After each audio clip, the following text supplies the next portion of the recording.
circularity. Excellent. Thank you very much, Delphine. Good morning to all attendees and welcome to this panel on corporate on sustainability and circularity. My name is Magali Deprat. I'm Chief Strategy and CSR Officer at TC Transcontinental. It's my great pleasure to be moderating this conversation today. I'll start by introducing you to our panelists briefly. Catherine Guimard, General Manager Air France KLM, is with us this morning. John Dilly, VP Innovation and Regulatory Affairs at Lactalis. Antoine Sautenay, Director for Public Affairs at Michelin Canada. Adrian Van Ham, Vice President Business Development at Rickley Steward Age, and finally, last but not least, Tamara Burns, Executive Director at Recycle BC. Thank you, everyone, for being with us today.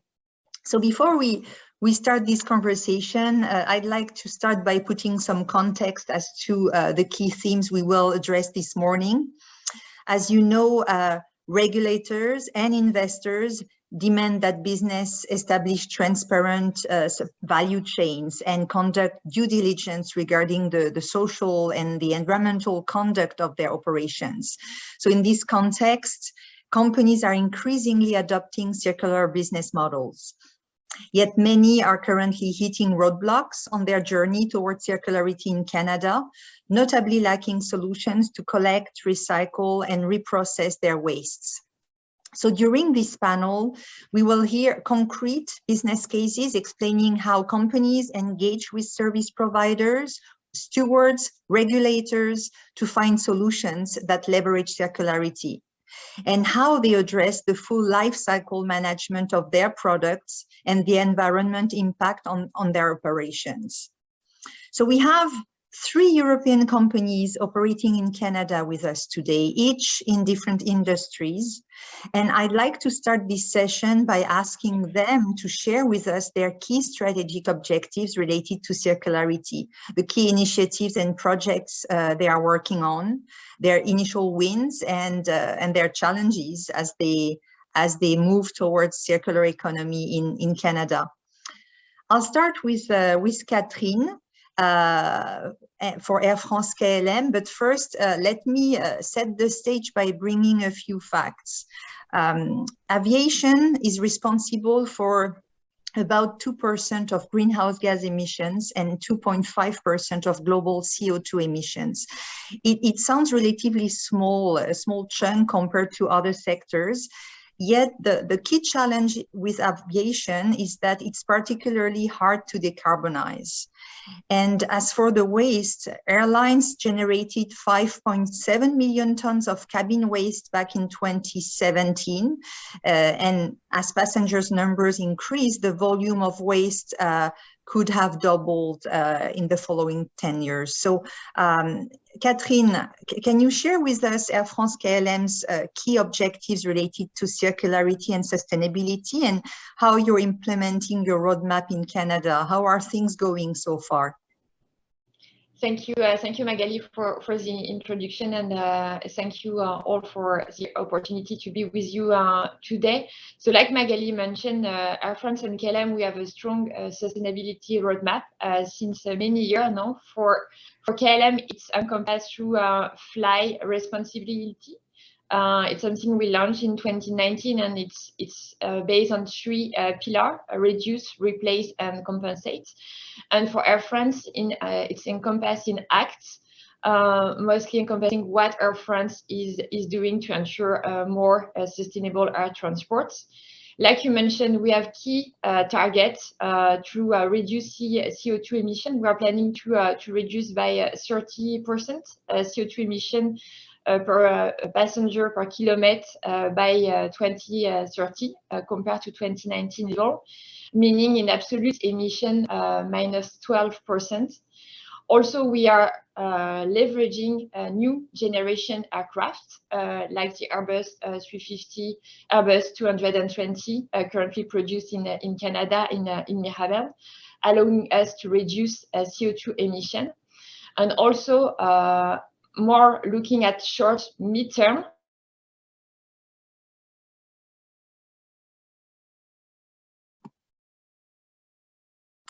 Am I the only one with a connection problem on Catherine's side? I think we can't hear her anymore. Catherine, I think you disconnected. Probably you'll have to reconnect. Okay, so we're gonna move on, and we'll get back to Air France KLM when Catherine has reconnected. I think she has some technical difficulties. I don't think I can hear her anymore. So we're flexible. I think Antoine. I think we're gonna move to you, and we'll get back to Air France KLM when Catherine is back with us. So Antoine, we were just talking about air transportation and how Air France KLM are addressing circularity. I'd like to move on to your industry. I was looking at some data regarding tires and the production of tires. And I was looking at a study that was published in the International Journal of Environmental Research and Public Health. And it estimated that tires account for as much as 10% of overall microplastic waste in the world's ocean. And on the end of life side, tires that are not recycled or burned mostly end up in landfills. So it was reported that the amount of landfill disposed tires per year nearly doubled between 2013 and 2017. So I just wanted to set the stage with those challenges that we have on the life cycle of in your industry. And I'd like to open the stage for you, Antoine, to tell us about Michelin's sustainability strategy and circularity roadmap. So what are your objectives and what have you implemented so far? Okay, great. Thank you. Thank you so much, Magali. And first of all, I'm very glad to be with you today for Michelin. And you will see some similarities, Magali, between Air France and Michelin for the key aspect of the strategy. And I think the idea is to give you also some concrete examples comparing the EU and the North American side. So I will try to explore some concrete examples with you today. The good thing is, I think everyone knows the Michelin Man, and you know exactly what we are doing. We are manufacturing, we are selling tires, we are also providing services, and just underline that we have a significant industrial footprint also in Canada, especially in Nova Scotia. And we have today, since the acquisition of the group called Camso in 2019, we have 4,000 employees in Canada across the country. So it is quite significant. And if I come back to your question about the strategy, you need to understand that basically Michelin is a mobility company. And what we would like to achieve is to promote more mobility, more sustainable mobility for everyone, but with less impact. And this aspect, less impact, is absolutely critical because basically, from that perspective, circularity is in our DNA, from the design of tires to the manufacturing of tires, from the usage of our tires to the end of their life. So it's clearly, and the idea is to reduce our environmental impact while also delivering a high-level performance for our clients.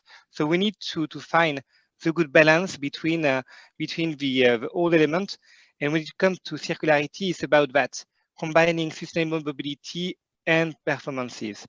If you come back to the history, it is in 2012 that Michelin decided to set up a specific strategy around circular economy. And you will see here the similarities with Air France, with Catherine. We have what we call the 4R strategy. The same first R is reduce. So reduce our tires' impact on the environment. You also need to understand, because sometimes it's quite important to underline that aspect for an industry. For us, it's not about our industrial footprint. More than 90% of our CO2 emissions are linked to the usage of our tires. So how to reduce our CO2 emissions is mainly to work on research and development, to work on all the value chain for our tires. So I think it's important to have that in mind. And for the first aspect, is about reduce. What it means concretely, it means that we have to eco-design lighter and more sustainable tires. What it means concretely, it means fewer materials during the design of a tire, fewer emissions during the tire production, but also energy efficient during the usage of our tires. And at the end, more sustainable all along the life of our tires. And just to give you one example from a regulatory point of view, what it means. To give you an example to compare on the two sides of the Atlantic, in Europe, we decided to push for regulation to test tires, but not to test new tires, but worn tires, because we strongly believe that we need to reflect the real usage of you, me, when you drive a car. You need to understand exactly what is the real usage of our tires. It's not the case today in Canada, but it could be an idea also for Canada to have this kind of regulation reflecting the real usage of this kind of product, and in a way to fight against plant obsolescence, which is one of the key aspects. So this is the first R. The second R is reuse. As you can understand, we can save also raw materials by repairing, by regrooving, by retreading tires. And just to give you the example, in North America, we are operating around 77 retreading plants. And it is absolutely critical because, just to give you one number, for a Michelin truck tire, a Michelin truck tire can save, can last 2.5 times longer than a new tire, only using 25 additional material. So we can extend the life of our tires by retreating or by regrooving this product. So it is absolutely critical also in North America, in the EU. Third R is about about recycle. You mentioned that point, I think, at the beginning. Around 70% of our tires, of the tires, are recovered in the world today. Canada has different kind of schemes across provinces. Ontario is the only one with an extended producer responsibility scheme that we are pushing very strongly, because this is the only way to promote and to be able to manage the whole value chain. And maybe just to give you one example of one technology, which is a good example of circularity, we acquired a company in the US called Lehigh, which is producing a micronized powder of rubber coming from the end-of-life tires. And basically, we are using this micronized rubber directly to our tires production in Nova Scotia. So clearly, this is an example or a demonstration of a pure circularity of our tires, from the end of life of tires to the production of tires. And last but not least, the 4R, which is renew. This is the most challenging ambition. We would like to have 100% of sustainable materials into our products in 2050. In the context today of including of the invasion of Ukraine by Russia, this kind of topic around raw materials is absolutely critical because the market is under tensions. And just to give you an example about carbon black, because carbon black's 10% of the worldwide production is coming from Russia. So we need to work very closely on research and development projects, as it was underlined at the beginning in the introduction. And at the EU side, we launched a few months ago a huge project financed by the H2020, by the EU, with 13 stakeholders, private and public, to launch a project around sustainable carbon black through pyrolysis. But clearly, this is critically important and more for the years to come. And I just wanted to finish on this note to underline this aspect. This is really inspiring, Antoine. Thank you for sharing your journey. We're going to come back to you when it comes to those innovations. Indeed, thank you for that. Catherine, we are very happy to have you back. I'm sure you also enjoyed Antoine's presentation, because you in aviation, you need tires as well, by the way, to take off, right, and to land. So sure, that's part of your own journey as well. So Catherine, I'm going to hand over to you to resume where you stopped and share with us the circular economy and sustainability roadmap for Air France-KLM. Thank you. Thank you, Magali. So yes, in terms of circularity, I actually do two very good concrete example for you. When we're talking about sustainable fuel, SAF, currently we have two technologies. So it's called drop-in technology, meaning that there are sustainable fuels that we can use using current aircraft engines. We have one based on synthetic fuel, hydrogen mostly, and the second one is biofuel. And in terms of circularity, it's a very good example. When we are talking about biofuel, it means that we are able to use fuel source from used cooked oil, for example, or municipal waste. So it's clearly a very good example of circularity. Today, we have certification to use up to 50% of a sustainable fuel. So it's a very, very good example. But our main challenge is currently the sourcing, basically, and the offer. Currently, this offer is very, very minimal, meaning also that the price, the premium price that we have to pay for it is very, very high.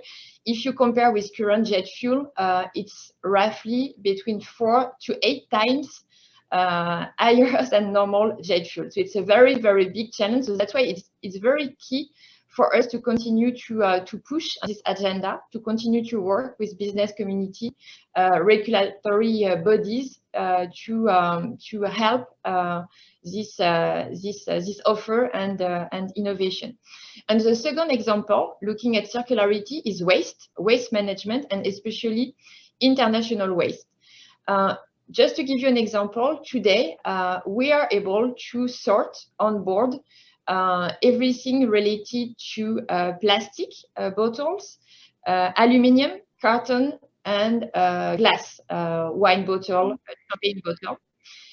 We found a way in Europe to be able to work with our caterer and to be able to recycle everything touching Amsterdam or Paris or we work with European regulatory body, and we found a way to be able to take into account those wastes.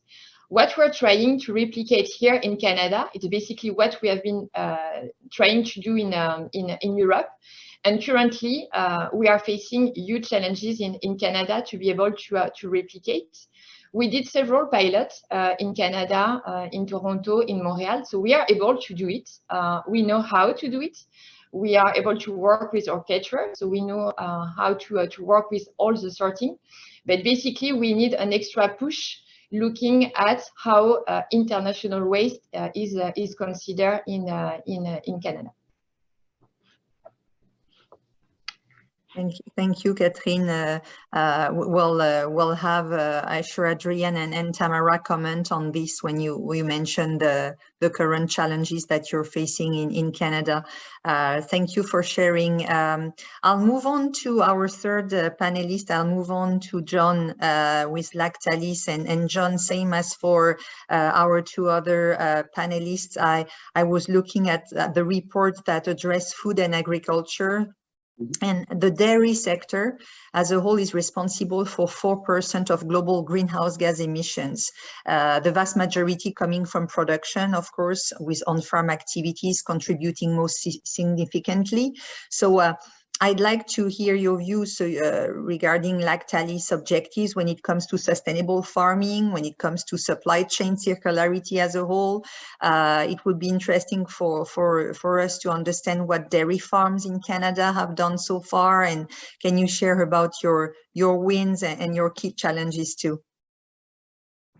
Certainly. So thank you very much for the introduction. I think our previous two speakers, tires are important for us too, because they get our product to the stores, and the planes are important because they get our executives back and forth to France. So just a little bit of background for us, a little bit of background on Lactalis. We're well known in Europe, maybe not so much here in Canada by that name. So Lactalis is now the #1 global dairy company in the world. We have over 85,000 employees worldwide. Over 266 production sites. We're in about 52 countries. And it was all started as a family business, and remains as a family business by André Beignet, who made his first camembert cheeses back in, as I said, 1933. In Canada, we here have 16 or actually 19 production facilities. We process here over 2.1 billion liters of milk, which we obtain from our milk supply system. We have over 4,000 employees, and you probably know us through most of our big brands, which would be like Black Diamond, Cracker Barrel, Astro, so sort of iconic brands. And those are the sort of packages and products that we make. You started in and led in more along the greenhouse gas emissions perspective. I'm going to talk more today on our packaging side from a circularity perspective. But just to address your first question, you're absolutely correct. Again, with agriculture, we are no different probably than most of the other sectors within agriculture. 80% plus of our greenhouse gas emissions are scope 3, with the scope 3 being primarily driven by the on-farm production. Those programs, and there are many programs that are in place today, are sort of governed by the Dairy Farmers of Canada and then the local milk marketing boards. And so they look primarily after those types of activities and have certainly put in a number of programs to look at addressing those. And we will partner with them to do that. But looking to us, when we talk about circularity, I thought it would be appropriate, since we're a consumer goods company, and consumers are going to be, handling the majority of our products and packaging directly in their households. I'd talk a little bit more along that avenue of it. And so from our perspective, in the circular economy with respect to packaging, we kind of look at it probably very holistically, like an Ellen MacArthur definite foundation or distinctive definition. So we look at it and say, from our perspective, the right package is really where we need to start. The right packaging will take care of our dairy products so that we can deliver this nutritious product to our consumers, but it'll also look after the consumer themselves and the environment. So I think it really ties in well with that sort of Ellen MacArthur definition. What we're doing is looking, with respect to packaging, looking up front. So looking at avoiding the waste right up at the front. And so we're developing internally and looking at avenues for the adoption of an eco tool for our packaging design. So these things we'll be doing actually this year. So as we bring and implement those, we'll be looking at packaging design to get into play. We're also looking at just the whole recyclability of our product, and we'll lead more into probably the second questions and discussions that we have, where we're looking for 100% recyclable by design. We want them to be reusable, and we want them to be, if not reusable and recyclable, compostable.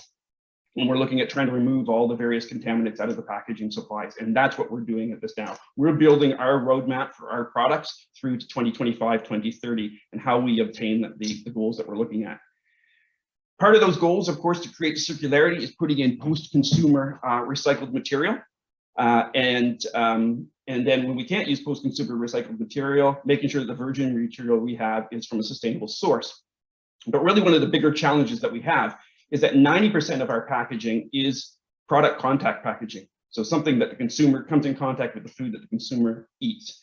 And the availability here in Canada of post-consumer recycled content that is food grade is very little. And so we have problems here when we want to look and say, how can we have an impact and ensure that we have circularity? We have an impact that it's very difficult to address because we can't add recycled content yet in any significant level. The problems that we run into is sourcing and then the consistency of those sources. Often we can find content or products, but they're from Europe, and the import from Europe makes them sort of prohibitive as we go through. And then we also then are looking at another biggest probably challenge, but objective is educating our consumer. We can make these products as recyclable as they can be, but we need to have the consumer recycle them. So we need to be able to provide on-pack consumer instructions. So one of the biggest problems we have here in Canada and looking at it is we have 10 potential different EPR programs in the country. And the recycling rules or laws around what you can declare as recycling instructions on package look at trying to ensure that you're getting, in some cases, 50%, new proposals will be 80%. And so it's very difficult for us to be able to put recycling instructions on the package that will be consistent. So what we're looking for and lobbying for is a consistent national EPR program, at least common EPR components, so that we can put the instructions and get the consumer to recycle our product. Thank you, John. Very, very insightful. I'm glad you're sharing these insights on the packaging circularity roadmap. These are top of mind these days in many countries and in Canada for sure. And you mentioned the EPRs, and I'll have also Tamara speak to it. So thanks for that. I'll move on. Indeed, the three of you addressed, the roadmap you've been taking, your key initiatives and the roadblocks, and what you would like to see happen in Canada. And I'd like to move on to our two other panelists, Adrienne and Tamara. I'll start with Adrienne. You heard Catherine, Antoine, and John speak about their roadmap for their respective industry. So can you share with us what you do in terms of supporting the companies on their circularity agenda? Yeah, thank you, Marie. Thanks for having me. First of all, let me congratulate all three of them on their roadmaps, on the fact that they're actively thinking about that. That's really key, I think, to move forward with a more circular economy, which, referring back to the earlier panel, also has, I think, some geopolitical elements to it, because more recycling keeps materials in the economy, reduces the need for primary materials to be imported from other places, such as Russia, for example. But so what we do is we help companies like Tadis, like Michelin, like the aviation sector, really implement circular solutions, the circular economy. We do that for packaging, for tires, for other materials. What this means is that we close the gap essentially between consumption and disposal of a product and the next production cycle. We've heard a producer responsibility scheme being mentioned. That is what we do in Canada and in Europe, where our company has bases on both sides of the ocean. And so we, for example, make sure that a bottle that is consumed at home or when you're out for a walk gets collected, sorted according to its material specification, and then recycled into a new beverage container again. And so we help companies, I think, understand and also build and ultimately operate those recycling systems that really make circularity happen from a practical point of view. And maybe just to launch from that, we talked a little bit about technology and packaging technology, sorting technology, and I think one key element that needs to be added to that is that technology is part of the solution. The right regulatory framework, the right policies are also part of that solution. We need good regulation, which doesn't necessarily mean more regulation. We need good regulation to make good policy, to develop a well-structured and functioning recycling system that follows really, I think, the principles that the producers that are ultimately responsible and also, quite frankly, footing the bill for all of this, to get materials back in the economy, so that those principles are met, such as being an effective system, a cost-efficient system, and fair and transparent to the stakeholders along that post-consumer recycled material value chain.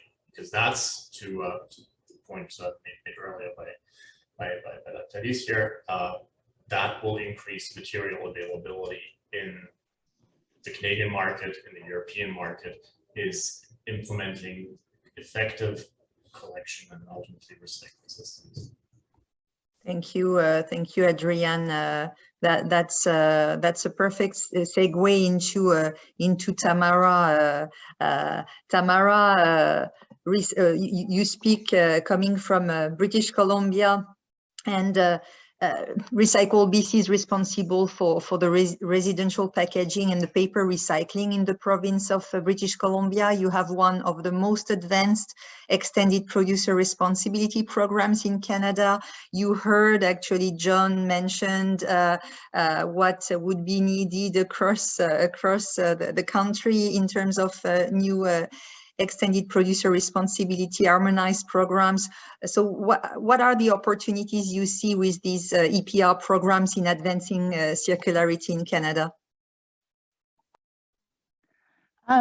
Yeah, great questions. Thank you. And it's been a really interesting session to be part of today. Looking at EPR, because we are provincial, I think where we are able to advance circularity is that we join the same programs as our producers that are on a broader scale. So we're members of Ellen MacArthur, we're members of the Canadian Plastics Pact, and that allows us to take what producers set as goals and bring them into action in the field and produce results. And it's that production of results that I believe allows for momentum to be built. And I think that that's our role. EPR requires targets. It requires measurement, audited results by a third-party independent auditor. So we're held to account. We not only say we do these things, we have to prove that we do them, and then we report out on them. And I believe that it's that accountability of an EPR program that for us is province-wide, really allows to show what is possible. And then you can get others saying, well, why can't we do that too? And finally, just on the topic of opportunity, and it was mentioned by Adrian, is EPR is typically born from legislation, and legislation can also come to the aid of circular economy through things like a policy on recycled content, which we don't have here yet, but we really need the demand. We need our commodities to have value to help do the pull as we do the collection and the production of those commodities. I'll just move to, you had a second question about our experience of EPR in BC. As you mentioned, we are the program for residential packaging and paper. And what that's given us, because we are province-wide, is scope. We're very small tonnage compared to the entire province, compared to any major US city. We just don't generate, we don't have the population. We don't generate that type of significant tonnage. However, when you do look at scale for us, it does mean that we get waste management investment, we get improvements to make better material, better quality material. We do have a single basket of goods, to John's point, where resident education, no matter where they are, they can put the same thing in their blue box out for recycling, whether they're at their cabin, they're visiting people, they're traveling the province, or they're at home. And we are very fortunate to have dual stream collection as the majority of our collection, which means it's pre-sorted by the resident, and that means they're taking a little bit more care. And we are becoming, in our 8 years, very well known as a commodity that has value that's produced out the back end. It's a very clean bale that we send to market. So for us, we're really progressing in how do we keep our materials within the Pacific Northwest? How do we take advantage of investment in new mills opening? We already recycle almost all of our plastic here in BC and have done so from the very beginning. So we're just, I'm proud of the team. We've got a lot of firsts, but there are challenges that still exist. I'll just spend the last minute talking about some of those challenges. I think the first one that is probably new for everybody grappling with is climate resilience. We've gone through a state of emergency. We had a significant flood November last year that wiped out our roads, wiped out rail. We'd never experienced not being able to move things through the province, and all of a sudden, both on the island and on the mainland, we couldn't move goods. And you find out pretty quickly that waste management is not a priority in a state of emergency. So you have people, residents who still expect to put their recycling out for collection, but the reality is the food truck needs to get there. There are other things that are more important. And so climate resilience, how with forest fires and floods and all of the wonderful things BC experienced, which are going to recur, how do we address that challenge and keep a robust supply chain functioning during these difficult climate emergencies that happen? The other challenge I just wanted to speak to was balancing outcomes. There are a lot of interested parties in this space and what we do, but there are priorities for different groups that sometimes conflict. We are an emitter. We run a supply chain. In doing that, we emit. And so there are those where decarbonization and GHG reduction is a focus, whereas there are others who say, no, you absolutely have to bring everything in to recycle it, to manage it to the proper end of life. And where do you draw the line? Which one is more important? Is recycling always the absolutely ideal solution? Or are there other alternatives for that material that maybe should be made rather than transporting it very long distances and doing those GHG emissions? So it's just a question of balancing outcomes. We're not going to resolve everything for everyone, but we need to move forward and we need to continuously improve. So that's what I wanted to present. Thank you, Tamara. Very inspiring, coming from one of the organization managing this extended producer responsibility systems. And you mentioned recycling. I'm also thinking, of how innovation can drive and design of packaging can drive the circular economy. So I like to spend the next few minutes on with the audience on sharing a few examples of how some of the brands we have here on stage have driven innovation. I start with you, John, with Lactalis. Can you share one of these circular economy innovation that you have worked on? We've looked at a number of different things. And maybe more in the US than outside of than Canada, who had some initial looks. So you're probably familiar with our Siggy's product, which would be a Siggy's yogurt. It comes in a small multi-pack. They were using polystyrene as the cup. And so the innovation was really for us, it was looking for another means to do that. Our interim step, not exactly where we want to go, is being moved to using PLA. So PLA is being added in, being used as the plastic for those cups.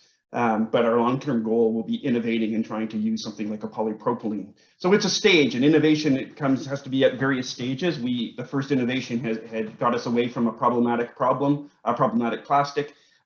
Some may argue the solution wasn't quite there, and that's part of the whole thing that we have around innovation. It's an evolving area, and what were the solutions that we have to it are going to have to evolve as well. So that's just one example.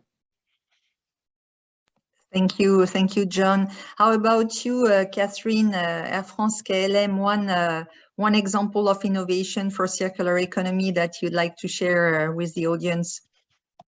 But definitely, one of them is with biofuel. What we have been able to partner with looking at sourcing sustainable fuel and being able to produce a biofuel.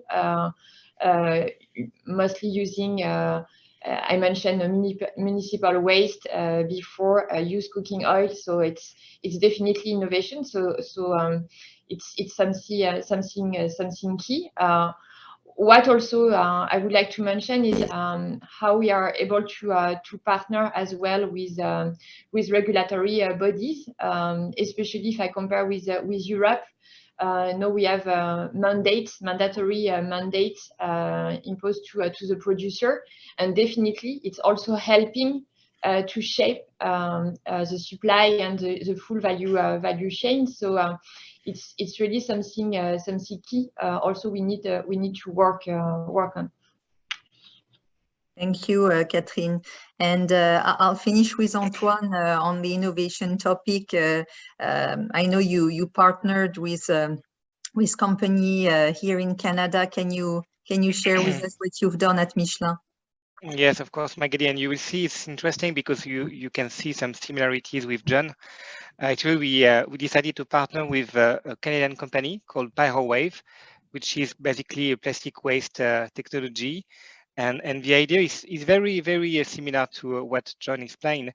It's about generating a recycled styrene with plastics from packaging. And it's possible to generate recycled styrene, which is key for producing synthetic rubber. So this partnership has been signed in 2019, and it is also an industrial partnership with some key projects in Europe. So you can see the cooperation between the two sides of the Atlantic, and also in this context, in this geopolitical context, when you can say, I think we can say that it's not only about circularity, but it is also about strategic autonomy for these countries through the cooperation between EU and Canada. Thank you for sharing this. I think it's really inspiring for the audience to hear about your journeys, your innovations, and we could go on and on and on, but we're gonna run out of time. So I'll use our last few minutes and ask you to come up with a very brief answer. I'd like the audience to come back home with some advice from you on how best to drive their circularity and their sustainability strategies, and what is the one tip and advice you would give them. So I'll go around and ask you to be brief. I'll start with you, Tamara. Thanks, Magali. I would just say that we try to be open, we try to be flexible. Your first solution may not work. Let's have plan B and let's have plan C. But somewhere it's if you're open and flexible, you'll get there. Thank you. Thank you very much. I'll move on with Adrienne, and we'll finish with the brand. So go on, Adrienne, your advice to the audience. Okay, two really quick ones, I think. Number one, build a circular solution that is local. With that, I mean, a system that works in Europe may not work in Canada. It has to be based on the geography, on the people, on the climate of a country, and you cannot just copy paste one system from another, which doesn't mean you can't harmonize, to John's point earlier. And the second real quick one, regulate smarter. We heard it from Catherine earlier. In terms of, you kind of cope being able to be recycled when you fly from Amsterdam to Paris or anywhere else in Europe, but not when you fly to Canada. That's a big regulatory problem. I think that you just need to regulate smarter. We're working with the International Aviation Waste Management Association on precisely those kinds of ideas, and yeah, be smart about the rules that you said. Thank you, Adrienne. Great advice. I'll move on to Catherine. Your tip, your advice to the audience from your end. Yes, exactly. Like I mentioned before, we have a strong commitment toward the UN sustainable goal, especially number 17, partnership. So it's really key for us collaboration. It was a good example, international waste. What we have been able to do in Europe, we have the technology, we know how to do it. And it's very interesting to maybe also take the example of what we have been able to present to EU regulatory bodies and to explain how it works and what we can achieve and try to duplicate this in Canada. So that's why also it's very great to have those kind of panel to highlight what we're able to do in Europe and what could be possible to duplicate here in Canada. Thank you. Great segue across the Atlantic, Catherine. Thank you. I'll go on to John. How about you at Lactalis? What is the advice you would give? I mean, if we were just starting out or looking for someone, helping someone who's just starting out, I would say look around you. You're not in this alone. There's many great best practices out there and partnerships to be formed. And those partnerships and those associations that you can get involved with can provide you a ton of guidance, whether they be a Recycled BC, whether they be a producer responsibility organization. They can provide so much input. I mean, for us in Canada, if it's a Canadian company, we can work with the Packaging Association of Canada, we can work with the FHCP organizations. All of those have tremendous amount of resources that can help you channel your program and direct it, and you don't have to hit as many road bumps as other people have done. And then get the buy-in and make meaningful commitments. So commit to something that's going to really have an impact as opposed to more greenwashing type. Make some significant commitments. That makes great sense. I like what you're saying. Thank you, John. And last but not least, Antoine, last few seconds, your advice, your key takeaway for the audience. Yeah, I think everything has been said in a way, and I would like to come back to what Adrian said. I think the idea of local to local is absolutely critical. So local to local, keep it simple, very on the act part is the most important one. Thanks. Thanks. That's a great wrap up. So thank you very much again for these insights. Great inspiration. Very impressed by your road to circularity and sustainability. I'll hand over to Delphine to close this session, and thank you everyone for participating.